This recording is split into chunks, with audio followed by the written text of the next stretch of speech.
Durant 3 jours, nous avons mobilisé la société civile d'Afrique francophone autour des enjeux liés à 3 problématiques. La première problématique, c'est liée à la coopération sud-sud et triangulaire,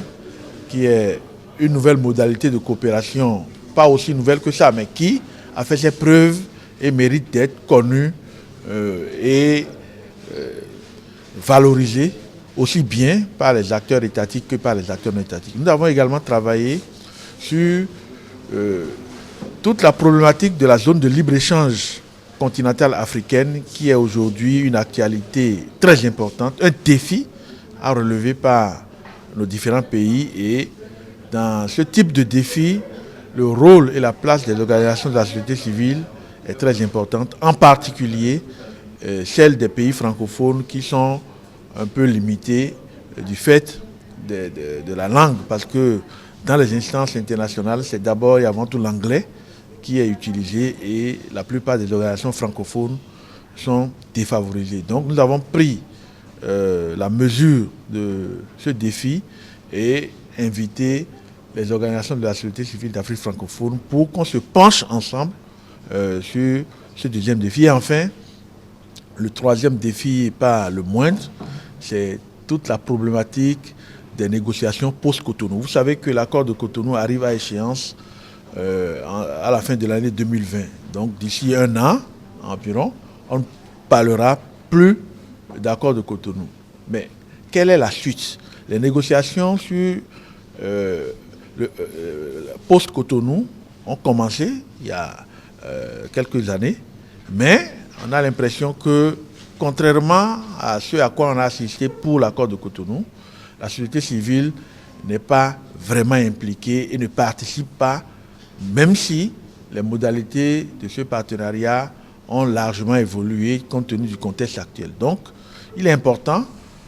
malgré les revendications que nous avons faites ces derniers mois et qui n'ont pas encore produit les effets, il est important que nous nous penchions davantage là-dessus pour lancer un signal plus fort afin que les États, que ce soit au niveau africain ou au niveau européen, prennent conscience de l'importance de notre implication dans ces négociations pour que les préoccupations qui sont celles des citoyens puissent être vraiment prises en compte.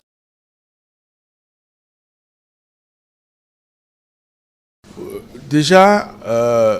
le simple fait que les échanges que nous avons menés ont été très fructueux, ont permis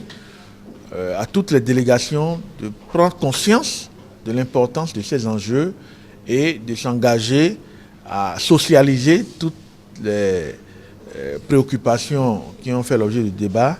dans leur pays. C'est-à-dire que chaque délégué va restituer les résultats obtenus et travaillera à mettre en œuvre le plan d'action dont les bases ont été jetées ici. Alors, deuxièmement, un résultat crucial a été la mise en place de l'antenne béninoise du réseau africain francophone sur la coopération sud-sud et tripartite qu'on appelle RAF-Sud.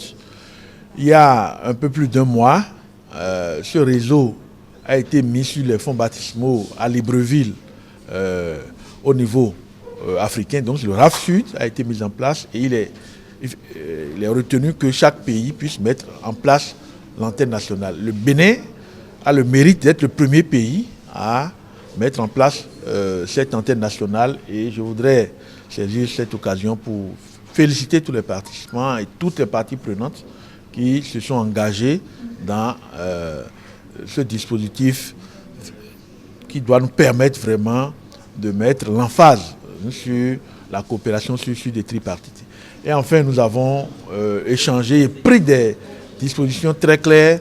pour alerter les partenaires de l'Union européenne et de la Commission africaine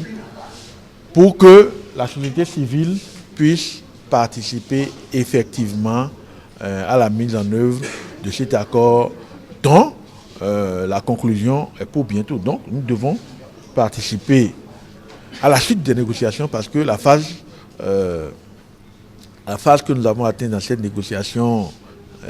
qui n'a malheureusement pas bénéficié de notre contribution, ça risque de compromettre vraiment l'équilibre et le caractère